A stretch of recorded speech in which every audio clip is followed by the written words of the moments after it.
And I'm going to share a little icebreaker. It's one of the games that I use with the students frequently. So I'll do an introduction, go through all the slides, and then at the end, I have some activities to show you. I'll save some time for questions too. And I'm going to share my screen here. So this is one of my favorite games to play with the students. It is great for Zoom sessions as well, although most of mine are back in person now. I actually do still have 3 sessions a week that are remote, one being private and one being through Queens College. And one of them is 2 times a week. Okay, so this is something that I came across during the pandemic because it made it easy to share the screen, but it also works well with the students that are in person. We can pass around the iPad and take turns doing that. So I thought to get everybody involved, I'll do a few of them just so you can see the format. You can create it yourself. So I made the questions, I made the categories.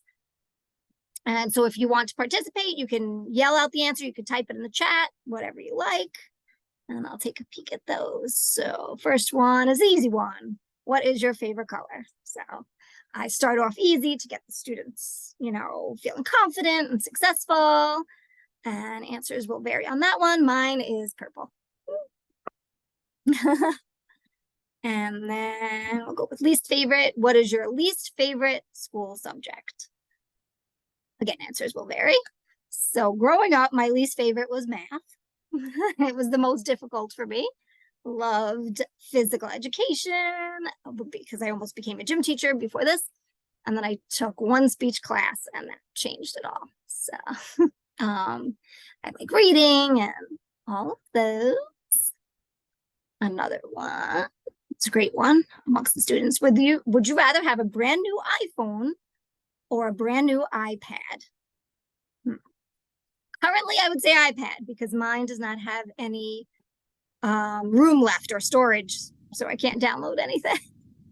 I would probably say a new phone because a new iPad, I feel like use a phone more often than you would an iPad, but depends who you are. Like an SLP would probably use an iPad more.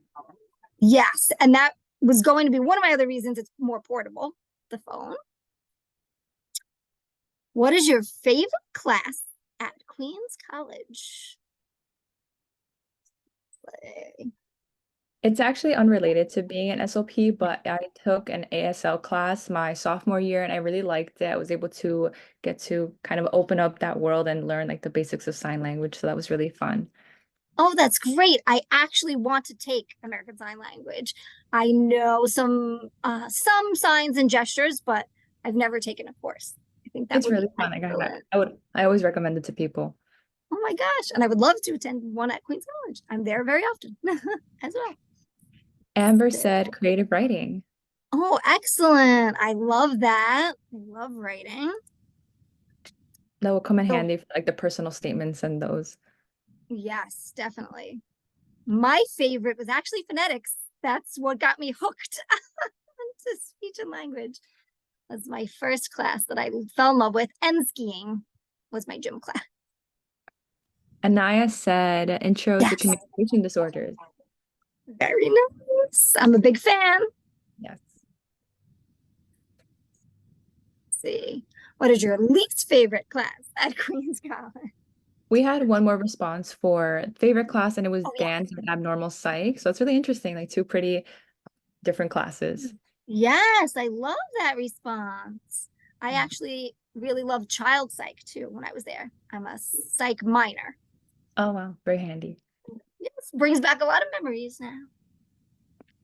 Oh, if I Least had to, I know. I don't even know. So anatomy was hard for me, but I ended up loving it in the end because then I really gave it my all and I ended up doing very well. I had Phil Schneider as my teacher. So I know he's not there anymore, but he was wonderful. Wonderful. We have a lot of math. Math seems to be the common, yeah. Yes. I did get, yeah. What was Somebody said that? phonology was their least favorite. Phonology, really? You never know. You might learn to love it. I took a dinosaur class, which was a little weird back in the day. Would you rather dorm at Queens College or commute? That is a new option too. When I went there, dorming was not an option. I would say commute too, because everything at Queens College is very close together, and I like being at home with my family and just my neighborhood. I feel like everybody feels pretty similarly as well. Very nice. I love it. Do have one graduate student currently that dorms there. I actually have to ask her where her family is from. Mhm. I actually don't know, but I thought that was interesting how the times change. So that was just a little introduction to one of the games that I play pretty frequently. I don't put it in the presentation, but I can send you my list of games that I've made. I made over 100 in this account and then a bunch in our school account as well. Yeah, So like this great. one's really fun. Excellent. And I'll send that. And I also didn't send the samples yet. I'll mention it right now as I present, but I'll send you some sample lesson plans just so everybody has them if they need them in the future. And I'll stop that share. There's so much to share. And now I'll start the PowerPoint. There it is. All right. I hit the wrong button, of course. Okay. Slideshow. There we go. All right. No matter how many times I do this, it still takes me a while to get the sharing down.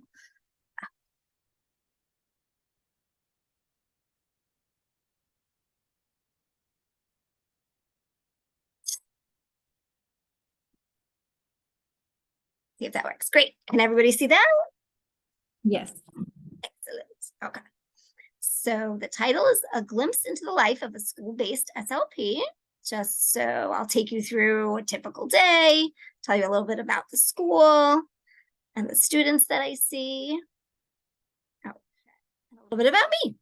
So we already went through who I am. I attended Queens College for both undergraduate and graduate studies in speech and language pathology. I completed my clinical fellowship year at These Are Treasures in 2006 to 2007. And I was actually supervised by Kathy Downing, who is works at the clinic. I forget her title currently. I know everything changes, but she was my CF supervisor. It was a wonderful experience. And I began working here at the School for Language and Communication Development, which is what it used to be called. And I started in 2008 as a speech-based school, speech-based speech language pathologist. And I've been here ever since then. And it is now called Tiegerman Elementary. They changed the name in January of 2018. And I also became an adjunct professor at Queens College in February of 2010. So currently I work there Tuesdays and Thursdays after Tiegerman until from about 4:30 to 8 o'clock at night. And I supervise the graduate students with their clients. And I put in here some explanations and details about our field of speech and language pathology. I won't go through all of it. You'll have it to look back on, but there were some things that I thought might be key for everyone, especially where you are starting out taking your courses. So all clinicians are required to complete 400 clinical hours, and that's 25 hours of observation during your undergraduate studies, and then 375 hours of your graduate clinical practicum. And currently I'm working with some of the students at Queens College program, and then I also have a graduate student working with me at Tiegerman. I typically have one every semester, sometimes even in the summer, which is great. And then some things to keep in mind. So in order to obtain your state license and your certification, it involves passing the praxis examination and completing your clinical fellow year, which I had done under the mentorship of Kathy. And it is no less than 36 full-time weeks and totals 1,260 hours. So by the time that's finished, you'll definitely feel confident to go off on your own. Okay. Yes. Can I ask if you would also be supervising students in the fall at QC? In the fall, yes. As Um, far as I know, I'll be going back. Yeah. I am going to the Queen's College program in the fall for graduate school, so that's so exciting. Like, it's like full circle that we get to meet again. Excellent. That's right. And I might even be your supervisor. Oh, that's so fun. Thank you. Very exciting. Congratulations, by the way. Thank you. Thank you. You're welcome. So Tiegerman School is a not-for-profit school, and we are funded by New York State also. And so because of that, we have to go to CSE and CPSE meetings annually to keep our students here and to prove that they need to be here and that this is the least restrictive environment that is applicable to them. And I am located in the Glen Cove Elementary School, which is preschool through 6th grade. So I get a little bit of everything. 1/2 hour, I have the little guys, and then the next 1/2 hour, I have my 6th graders that are getting ready to graduate. So it's a nice mix and experience, keeps your day going by and keeps you very busy. And our ratio, our ratio is a 12-2. So that means there's no more than 12 students in a classroom, 2 teachers, special education classroom teachers, and 2 teacher assistants that help out throughout the day. We also have a UPK program, which is now up to 3 classes, and that consists of up to 20 students. And we have the daycare here, which is all for kids, and that is considered an inclusion class, and it has 15 students, and it has some students with IEPs and some students without that are in general education.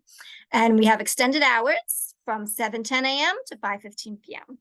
And many of our teachers and therapists that work here actually take advantage of the daycare, and their children come here. So it's very nice. Then we also have a middle school, which is fairly newly located in Glen Cove. They used to be located in Queens. So they moved out here, which is about not even a 5-minute drive from our school. And that consists of, typically it was 6th grade, but ever since COVID, we've been keeping them back here for 6th grade. So I don't know if it'll go back to 6th through 8th eventually, but as of now, it's 7th and 8th there. And we also have a high school, which is 9th through 12th grade. And they do vocational training there. They have a Calvin Klein and Tommy Hilfiger stores, and they offer internships for the students. Then we also have a charter school in Woodside, which is K through 12th grade. I've never been there, so I don't know much about it. And the Tiegerman Preschool, which was the newest to open, which was in September 2023 in Far Rockaway.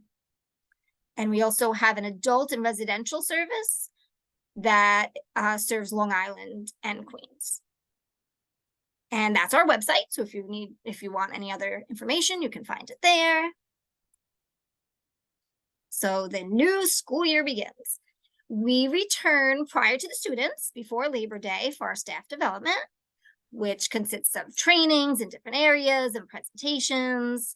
That's where we pick up our calendar and we can make note of any holidays or special events. We receive our caseloads, which we then use for scheduling, which is one of the most difficult parts of the job, but you definitely get the hang of it. It used to take me about the full day to do it. Now I can do it in about 2 hours.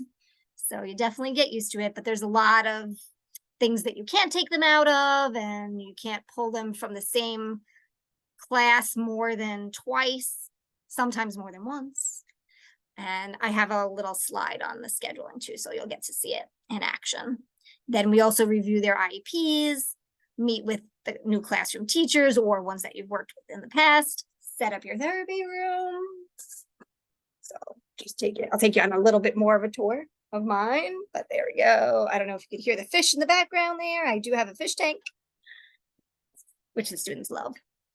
And then we can prepare our welcome packets for all the parents and begin planning some fun back to school activities.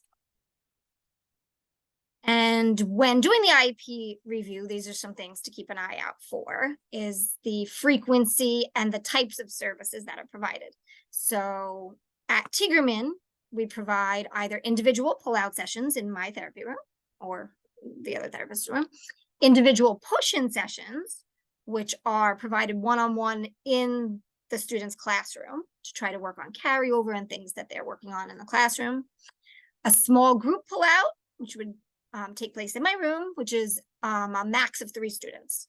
So no more than 3 and myself. And then group push-in sessions, which are provided in the classroom as well, in either a group of 3 or a group of up to 5. And then we review their goals, and some things to make note of for the students are which areas they have deficits in. So it could be expressive language, receptive language, pragmatic language. Then you can also keep an eye out for any goals regarding the form or the syntax of the language, the content or the semantics, and the use or the pragmatics. And then some students also have articulation and phonology issues. So that would be listed on there too. And then you can just generally review it. There's usually portions that identify the student's strength and weaknesses, which is particularly useful if it's a new student or new to you. So if you've had the student before, you already kind of have a feel for that, but this is a good spot to find that if you don't. And then you can keep an eye out for their long-term goals versus their session goals. So a long-term goal would be to increase overall expressive language, but a session goal would be to formulate a complete sentence verbally consisting of at least 5 words or morphemes. And then we have objective and subjective data. So objective would be the numbers, basically 8 out of 10 trials, and then subjective data would be things that they enjoy or how well they perform or how they attend. And then we also track our progress quarterly. And then I wrote under there what all of them stand for. I've given the presentation before, and it was a little confusing because I didn't write what they all stood for. So A would be achieved, PS, progressing satisfactorily, PG, progressing gradually, PI, progressing inconsistently, and then some just have not achieved yet. They either have achieved or not achieved. And then SC would be C comment. So if they just started and you haven't started working on that goal yet, you could put that in there. And then here are some sample goals from my past students, many, many, many years ago, over 10 years ago. So I'll just read through a few of them, and then you'll have this in the presentation. So then you'll have a bunch of examples to look back at. So one that I love, the student will ask and answer simple WH questions. Who, what, where? In 4 out of 5 trials over 4 weeks. Student will follow routine 2-step related directions presented orally in 8 out of 10 trials over 4 weeks. Now let's see, this one I like to. The student will engage in social interactions and play activities with a peer and maintain topics for more than 3 turns in 4 out of 5 trials. Let's see if I can find, and here is an articulation goal. The student will produce target sound L in all word positions at the sentence level. The student will monitor and self-correct her own errors in structured and spontaneous conversation in 4 out of 5 trials. And let's see, this is a good one for the Bloom-Leahy model. The student will imitate and or produce single words to code form content categories, such as existence, recurrence, action, and possession. We do a language sample also, which correlates with this yearly for all of the students when they come in, and then we do a modified Bloom-Leahy analysis because the full out one takes a very long time. So we have a checklist and we ballpark which phase they're in and if they're making progress. And then I also put this in. I found 2 links to some goal banks. This one was from the speech therapy store. I put it in Google and it popped up and it looks really great. So I went through a couple of them. They're measurable IEP goals, just some samples. And then this one is really great. It's the DIR goal bank. And that has more, it follows through the developmental level. So they have some that are engaged very early on, engagement, eye contact, joint attention, and then it goes through up until social interactions, verbal interactions, and it's a great resource thing. And this would be my schedule. This is actually my current schedule. So you'll see if you look through, we have 10 periods each day and then an hour lunch in between. There's generally 6 periods in the morning and then 4 in the afternoon. And they're 30 minutes in length with 2 minutes in between to transition, which is tough. So you're starting your session in the hallway because by the time you drop off a student, pick up another student, you're at about 5 minutes in. So we try to make use of all of the time. So our sessions start as soon as we pick them up. I don't know what he did. And we talk about things in the hallway or things that we see. And then you can see here I have a few push-ins, not too many. The PI stands for push-in. So those. And something also that is drastically different from what I've heard occurs at the DOE and Board of Ed, places like that. We mostly see the students one-on-one. Generally, I've heard that it's groups of 3 to 5 for the most part, but we are lucky enough to have a lot of individualized attention for our students. I basically have 1 group session on Monday, 1 on Tuesday, 2 on Wednesday, none on Thursday, and then 1 on Friday. And then you could also see the PS is preschool, and then without the PS is my school age. So I have a good mix of preschool and school age scattered throughout. And then I do currently have, I believe I have 5 prep periods, yes. So during our prep periods is basically when we prep everything. We prep our lessons, but also we do testing during our preps and makeups. So if I'm out, I need to make up the sessions. So then that would occur during those times, or if another student was out. If the student is out, then we don't have to do the makeups. And then this is something new we started doing this year, the preschool play push-in. So I go into one of the preschool classes, which I happen to have students in, which is nice. And then I facilitate play with them and model for the classroom teachers so that when I'm not there, they can carry over those strategies and skills. All right. And then this is the breakdown of how many students exactly that I have. So I have 4 6th grade students. 1 is brand new, started last week. I have 3 2nd to 3rd grade students. That class is split. They teach both 2nd and 3rd grade in that same classroom. And then 3 kindergarten to 1st grade students. That's another split class. And then 5 preschool students in different, 1 in a different class and then 4 in the same class. And then, whoop. So this also refers to the student schedule. So we have to be aware, like I was saying earlier, of the subjects, the Common Core subjects, math, ELA, science, social studies. We can only pull out of the core subjects 1 time per week. Then the other classes, they don't really want us pulling out more than twice either. So that limits us. They're also getting OT, most of them, and some of them PT. So we have to somehow arrange the schedules where they're not pulled out at the same time. And we cannot pull from physical education, art, music, or technology because those are specials. We're not allowed to pull out of those. A good place to pull them out of is social skills or character education to work on we can work on the pragmatics in our room. And we can't pull out of lunch or recess. And then they also have 1 hobby session on Fridays for a half hour. So we cannot pull out of that either. And we're helping to cover during that. So during hobbies, I actually help out in the sports hobby. I love sports, although my passion now is being an SLP, but I still love my sports. Okay, and then this is just a glimpse at their class schedule. So you can look back on it later. I won't go through everything, but they have a pretty packed day. They have 6 classes in the morning, 4 classes in the afternoon, recess and lunch, a half hour of recess, half hour of lunch.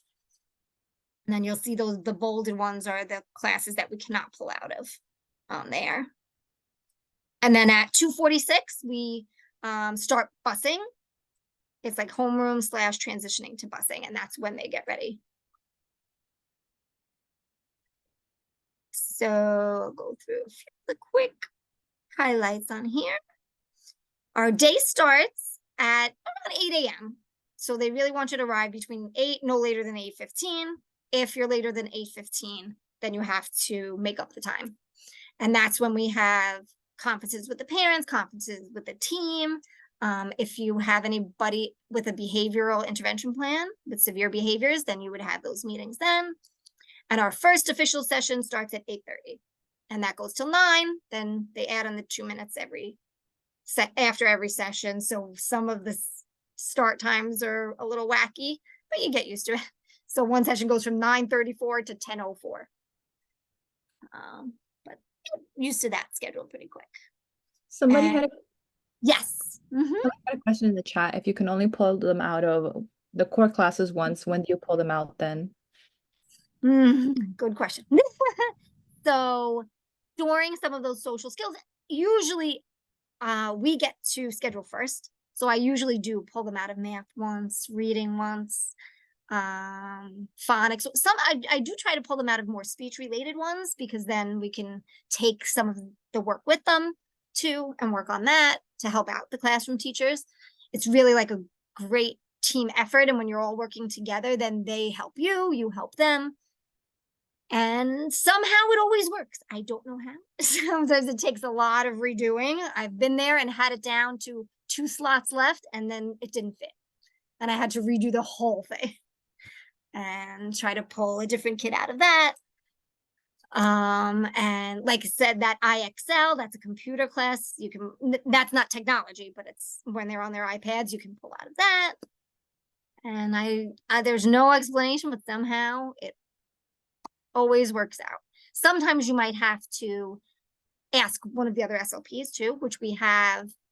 There's 15 or 16 of us here now. So if for some reason it really doesn't fit your schedule, like you're blocked, there's certain slots where you can't take any students.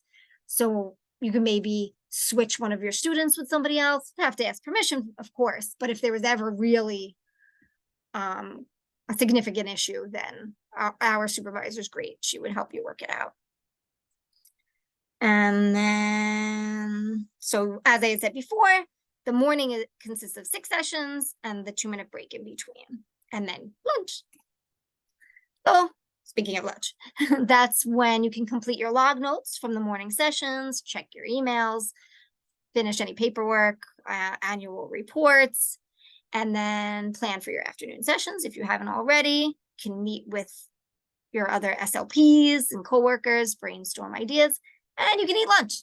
You can run next door. There's a bunch of places here. So definitely take a little bit of break for yourself too. And then in the afternoon, it's the remaining 4 sessions, same 2-minute breaks in between.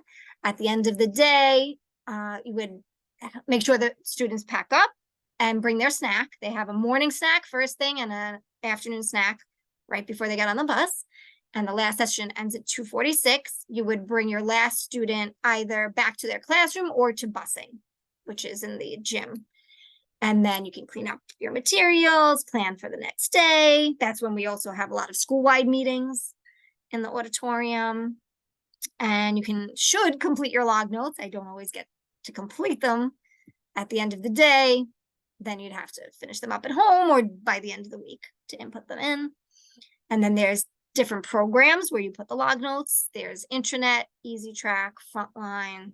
So that takes a little bit of time getting used to all of the different ones and the formats for each one. But once you do it about, for 2 weeks, then you get the hang of it. And then we can clock out at 3:30, typically. Sometimes they'll let us leave early, which is the rumor for today, but typically it's 3:30.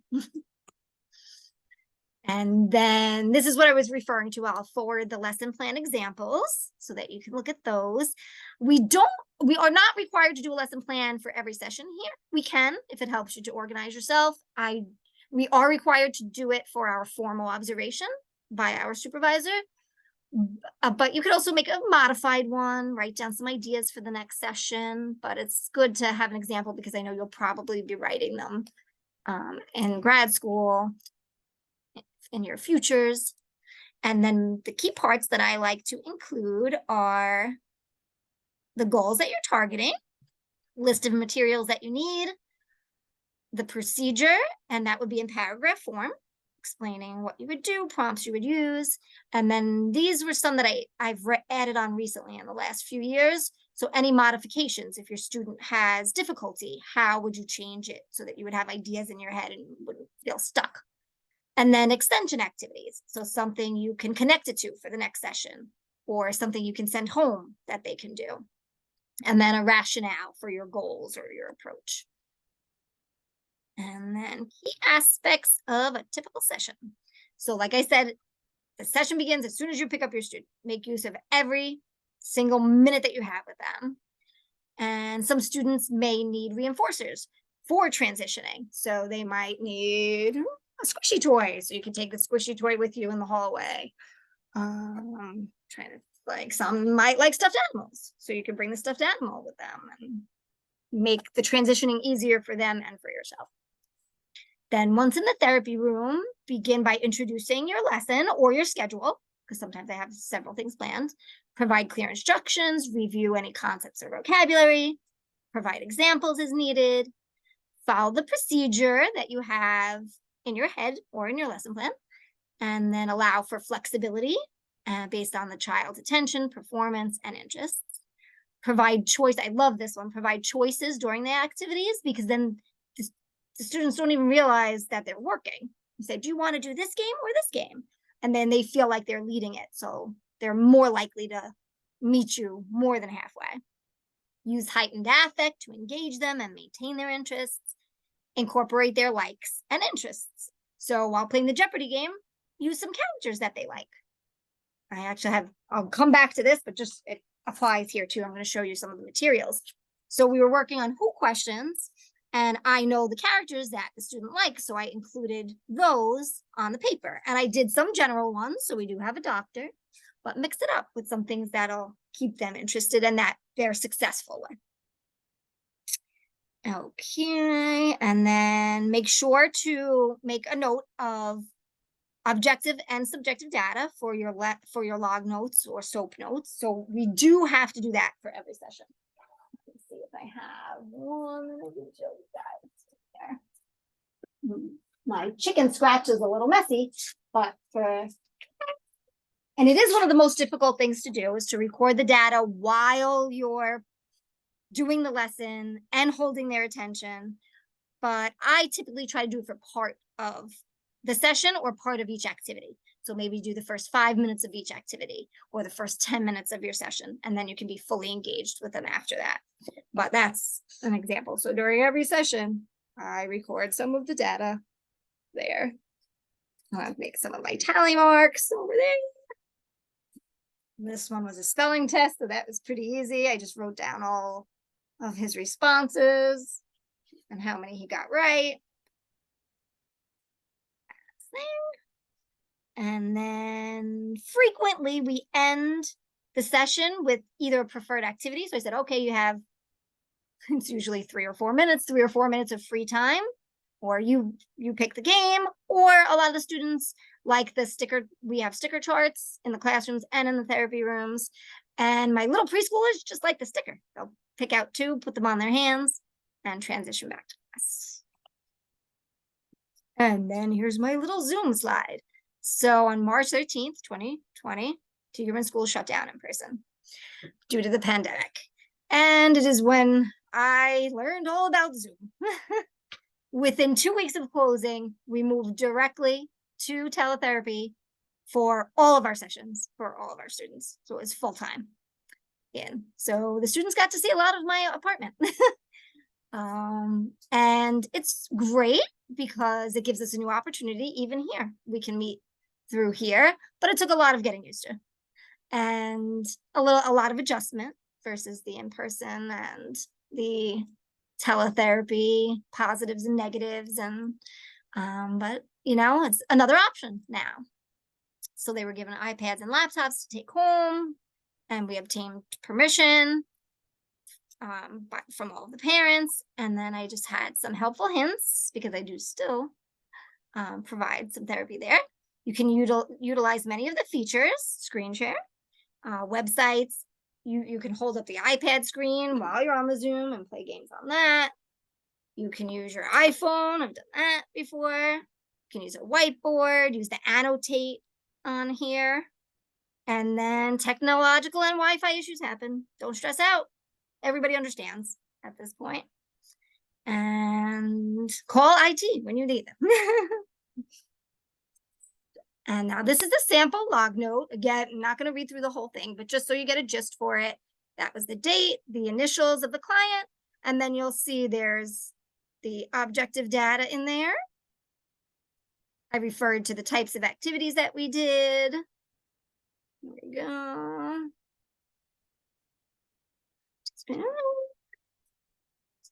And there's a lot of objective data in there. And then some examples, specific examples there.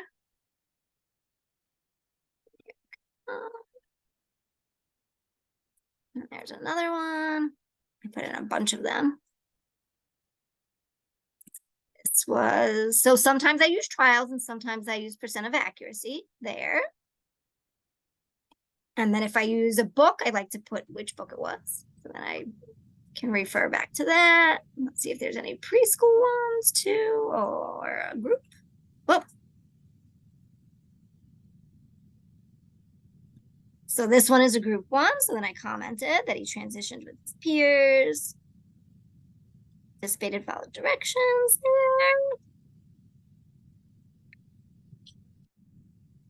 there. Yeah, okay. So those are some samples for you, so you can look back. Oh, and here's a Zoom one. Andrea arrived on Zoom and greeted the clinician with increased wait time. She answered social questions. So you get the gist. It's pretty much the same format. Just I indicate that it was on Zoom. Okay, now our formal. All right, so formal testing, we formally test our students annually every year. So we used to administer a lot more testing, but now we're not testing during their actual sessions. We have to test during our prep times or when another student is out. So we only provide the clinical evaluation of language fundamentals, or the SELF.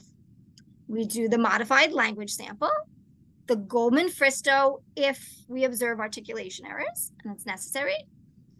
And then for the preschool students, it's either the preschool language scale 5 or the clinical evaluation of language fundamentals preschool, self preschool.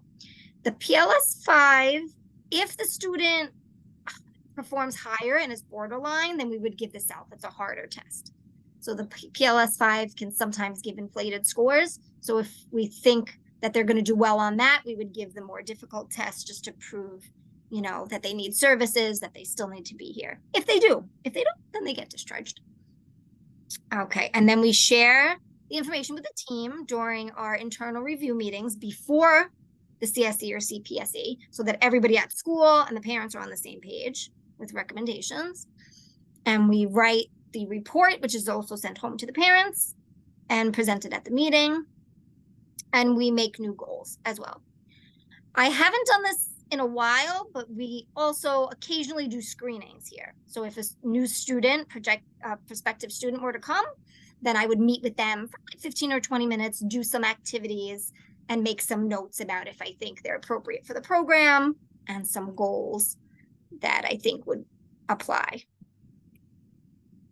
And then we are huge with transdisciplinary, working together with the other therapists, counselors. So we have meetings with them quarterly throughout the year and also take notes and jot that down for their file. But pretty much I interact with the teachers daily. When I bring them back, I let them know how they did. I like to, you know, keep in close contact with the team. Then we also have staffings, which I haven't had to go to this in a long time either, if the child presents with significant behaviors. So then we would problem solve ways to help the classroom teachers, the therapists, and the student. Constantly collaborating with them regarding vocabulary and things that they're working on, especially during those push-in sessions where we're working hand on hand with them. And then our CSE or CPSE meeting occurs annually. The parents are present, the classroom teachers are present, and occasionally they ask the therapists to go. I don't usually have to go to every single one, but sometimes the parents request us there or the district. And we must prepare all the paperwork before that. They've recently been taking place either by teleconference or also on Zoom as well. I haven't had a meeting in person in a very long time. Parent caregiver contact. So we try to keep in contact as much as we can with the parents because, as we know, they're an essential part of their growth and development and the future success of their students. They are with them every single day once they leave here. They're with them on the weekends, every vacation. So if we can tell them what we're working on, then the carryover is better. And important to establish a strong rapport, a connection with their students, parents, and caregivers so that they feel comfortable and can, rely on their students' progress. So we attempt to communicate with them weekly through emails, or we used to write in communication notebooks. It's transitioned more to email now. Everything's more technology based. And they also receive quarterly progress reports with comments and their annual testing. They can also request a teleconference. I've had that happen a few times throughout the year. And they also come to school for some fun events. So we have a holiday show. I think they're invited to the parades that we do, the Halloween parade, the Thanksgiving parade. And sometimes they'll have classroom parties, birthday parties, or special visitors to read a story to them, which would be one of the parents. All right. Oh, I wrote in the book fair. Forgot about that one. And graduation, of course. Now, parent trainings. We also offer parent trainings on a monthly basis, and it's provided by various different therapists and colleagues at the school. So these are just some that I've presented on in the past. Socialization and friendships, level of questioning and thinking, teaching our students self-advocating, let's socialize, apps for the iPad, let's go play, enhancement of language development in everyday situations, physical education, sports, and language, making the connection, how to help your child make social connections, and introducing EET, the expanding expressive tool, which is a very cool tool, which I'll try to show you parts of that at the end too. And then this is the part about my graduate student clinicians, my wonderful graduate student clinicians. So we do provide internships here at Tigerman, and it's an excellent setting because we have 16 full-time SLPs working here. So at one time, we can have up to 8 graduate students here at one time. I've had more than one from the same school. So we've had 2 students from Queens College together at the same time. And it usually consists of 3 to 4 days per week for 15 weeks during the semester. And there's also some positions available for summer, which is a 30-day summer session. That is usually 5 days a week, although I've had some students that are taking that session as an extra internship. So I've had them come 3 times a week as usual, the typical. But so they come 3 times a week, but only for the 30 days. And then I'm able to assist them in their journey. And like I stated before, sometimes being a supervisor at Queens College, sometimes I've had the opportunity to supervise them in both settings. So I've worked with them at the clinic and then also here to make everything connect. And then some quick tips to remember. Now we're getting to the good stuff. To try to incorporate activities and motivating activities and materials that incorporate their interests. And you can include related activities on the iPad. They love the iPad. I've had games on there that connect with some of our lessons or books. I'll show you some of those examples. Display heightened depth as much as you can. You can adjust the same activity. This is something that my current graduate student said that she finds extremely helpful. That you can adjust the same activity for the individual levels. So you don't have to plan 10 different activities. Maybe not use the same activity with all 10 students, maybe with half and half, but you can definitely adjust, using the markers. For the preschooler, maybe you could just name the colors. For the first or second grader, you can color a picture. For the older students, you can have them use the markers to write a story, write a sentence, something like that. So you can have one activity or material and expand it. And then balance their feelings of success and challenge. I usually like to start off with something easy for them to make them feel successful, then make it a little bit harder, and then you can maybe make it easier at the end to make them feel that success again. And then this is also sometimes a juggling act, but address each student's needs in a group session. So make sure you're hitting all the different goals. I like to make groups that kind of go well together, I guess you would say. So have similar goals, similar things that they're working on. But I've actually recently found the opposite. Some of my students that have strength in one area help the student in that area. And then you see carryover with that. I just sit back and I let them do it. And it's great. They love learning from their peers. And then target multiple skills with books. I'll show you some of my favorites. You can work on pre-reading skills with the preschoolers, decoding, labeling, identifying, reading comprehension, sequence, story grammar, inferencing, retelling, narrating, WH questions, everything. Okay, so these are some of my frequently used favorites. And this, again, is a list more for you to look at after. And I listed some of my favorite books here. Love the I Spy. I brought some samples of Maisie books. I don't know if you've ever seen them before, but my students love them. Amelia Bedelia has all of the figurative language in it. And I have a ton of the board games over there. Love that Caribou. I have some pictures. Here's my iPad with some of the apps on there. Heads up. Nice, quick game for the end. You have to answer the questions in a minute. And they just shout out the answers. You hold it up, give them clues. Anything Disney they love. Okay, now I think it's up to picture time. Almost. These are some of the Zoom favorites. Oh, dress up. I dressed up on Zoom for them. So they got to pick which hat, which wig I wore, which headband I wore. Scavenger hunt around the house. Some video clips. Those are very nice and easy to share. And you can work on retelling through that. WH questions. Pictionary is a good one. You could draw it on the whiteboard, which is very hard, or you could draw it and then hold it up for them.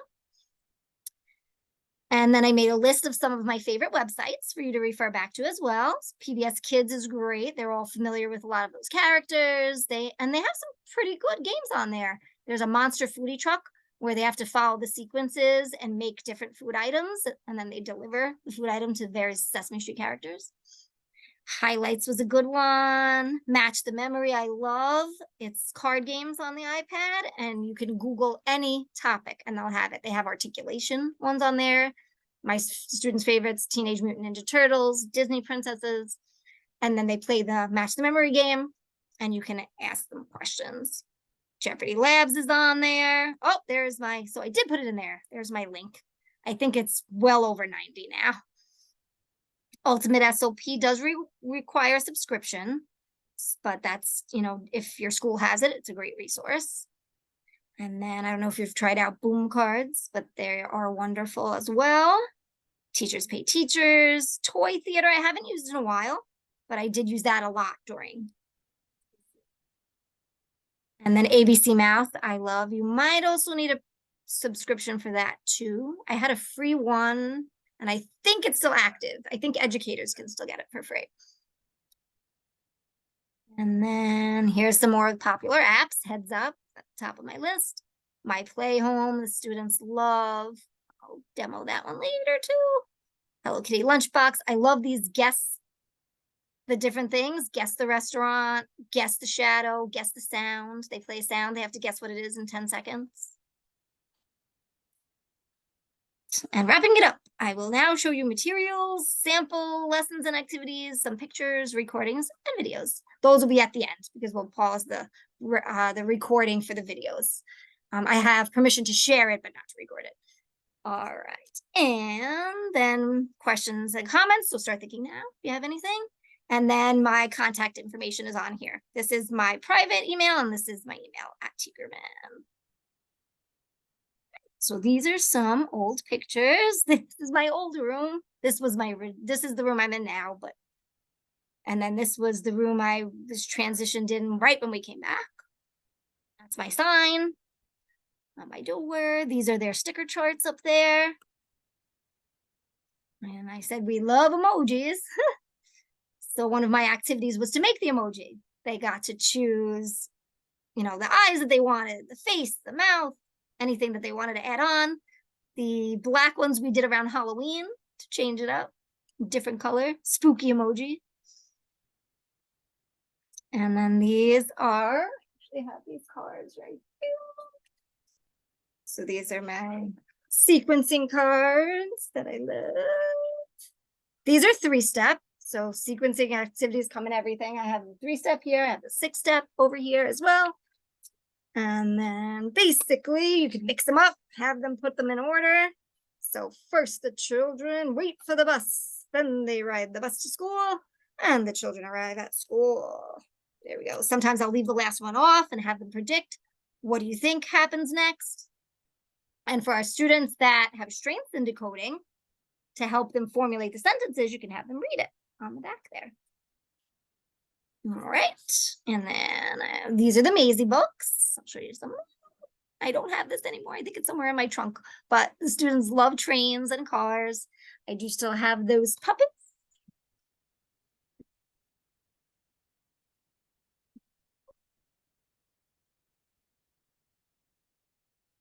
These are my puppets there. Same ones that are listed on there. So we have the fireman and all of those.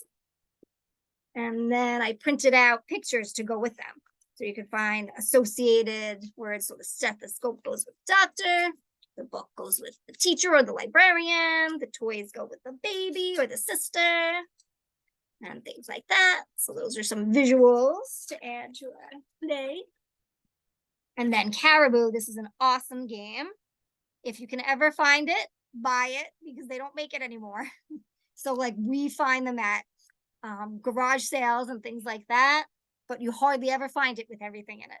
So there's different pictures on here. You use the key to open the door to find the balls. And then the ball, you put all the balls in to open the treasure. But you can work on vocabulary, following directions, answering questions, categories, all that. Then I love my toys. I'm gonna show you my toy section over here. Toy section is behind me. I don't know if you can see my toy cart, but I have tons and tons of toys. Usually when the students come to my room for the first time, that's one of the first things they say. You like toys, Miss Jenny? Definitely work a lot through language-based play, especially with the preschoolers, but with my 6th graders as well. So then that's my house there. I have the Peppa house in the back, all of the accessories, the big toy, too many toys. The big toy bin of characters. You can also play guess the character, describe the character, hide and seek with the character. Or just planning a party at the house. Okay. And this would be dress-up examples. So this was the result of one of the dress-up sessions on Zoom at my apartment. So the students got to pick all the different pieces, add it on. This was Green Day. We have a lot of theme days. This was the original Wacky Wednesday outfit, 2 different shoes. Later. Sorry. Solar glasses. This was Disney Day here, so I am inside Minnie Mouse. And then this was for the one of the Thanksgiving parades there. This is our annual Thanksgiving parade. So I usually take part on the holiday float at the end. Santa makes an appearance. This was one of the Halloweens. And this was one of my graduate students, Miss Mickey, who attended Queens College. Shouts out. This was our Halloween parade. And then this was one of my Zoom sessions on Halloween. More and more. Fox and Socks Day. And then you have the associated materials. So we dress up and use the books. This was Green Eggs and Ham Day. This was a little more involved Wacky Wednesday. You'll see the progression as the years go by. I have to up it a level. And then this is our lunch. This was another Fox and Sox Day, so we also get to eat lunch together. That's one of our TAs, Miss Wilson, who also does busing. Oh, whoops. And that's the shoe on the wall. If nobody has read Wacky Wednesday, that's how it starts off. A shoe on the wall. So I put the example so the students would connect it. This was a field trip that we took to the, I want to say it's the Science Center in Queens. I believe that's it. There we go. And then some more of this is Asha, super duper. One of my students using one of our favorite clock puzzles. We do use some musical instruments. The pumpkin patch we created in the playground there. Santa again. And then this, I don't even remember what dress up day this was, but I was Elsa. Probably another Halloween. All right, so now, whoop. Would you like me to stop recording so that we can show the videos? Sure. I was gonna say, do you guys have any questions before I start the videos? You want to do the videos first and then we'll pause for some questions. If you want me to demonstrate anything specifically, I can, for sure. Okay. So, all right. It looks like I can pause the recording and then come back to it. Perfect. Okay, so I'll pause it now. Like organize and make I have to make sure that I organize everything so that the paperwork also gets done. Like there are a lot of fun parts, but then there's a lot of things that also need to get done. And also, if you have a behavioral student, that could be a little challenging. And you'd have to have more meetings and have an approach or a way to deal with things, maybe give some more visuals. Some of them have a specific behavior plan where you reward them every minute or every 2 minutes. But here we have a team that helps us. So if there's ever a situation where they could possibly hurt themselves or us, we call code and then the whole team comes to help. So we're never left on our own. I hope that helps. Got it. Very welcome. I also wanted to ask if there was a student, like their story that kind of like reached, like kind of touched you or like stood out to you. Oh, yes, all of them. All of my students I love. But specifically, so one of the students that you saw in the video with the puppies, the pound puppies and the medicine, he actually has a diagnosis of Down syndrome, but he already wrote a book. He wrote a book. You can Google it. It's on Amazon. I Am Connor. His dad helped him write it, obviously, but, and he also has a canine cookie company. It's Connor's Canine Cookies, and they go and they sell them at different fairs and feasts. And yep. And mom actually sent me a video of him presenting. They went, I forget, it's something about pet rescues, but they were supporting them and they brought the cookies as a prize. And he got up in front of everyone and spoke. Yeah. It was absolutely wonderful. Like to see the progression. It's great. And I had two twin girls that had a diagnosis on the spectrum. So just like watching them grow and like connect. And they left the school after COVID, they being homeschooled now, but I do still keep in touch with mom. And I got to see them last summer. They performed in a theater show and recognized me right away. And they didn't want to start the show. I was going to wait. I even told the teacher was like, can you wait till after? I'm like, oh, of course. But she saw me and she said, can you actually come over? Because she just keeps asking for you now. So I went over and then she performed and it's just absolutely amazing. And from that, and even from my one student that I started seeing at Queens College, then through COVID, I wasn't working there during COVID because part-timers weren't working during that time. So then I started seeing her remotely, privately, and I still see her to this day. And she's come like night and day. Like she started with articulation, severe articulation and phonological issues. And now she is reading above and beyond her level. She really doesn't even need the therapy really anymore. We're down to every other week. But moms, she loves coming. So we're really kind of doing it for maintenance at this point. And I keep telling mom, I was like, we can wean it off even a little bit more. But she's absolutely amazing just to see the progress. Yeah, it's so nice you can have that even afterwards. Yes, I usually keep in touch with the families. At least, not all the time, but around the holidays, everybody touches base. Mhm. Really wonderful. We do have 2 minutes left, so we would have to start wrapping up. But Sure. I would like to say thank you so much for coming and for everybody who also decided to attend. I hope it was really informative. It was very detailed, and we actually got to see so much of her sessions and actually what she does during her schedule. Oh, yay. I hope you enjoyed it. And again, I put my info if you ever have any questions or need to reach out. There are so many things that I would have loved to send that I didn't even have time to. I said, we could always do a follow-up if you want. And just, but yes, if anybody needs anything, I'd be happy to help. Yeah.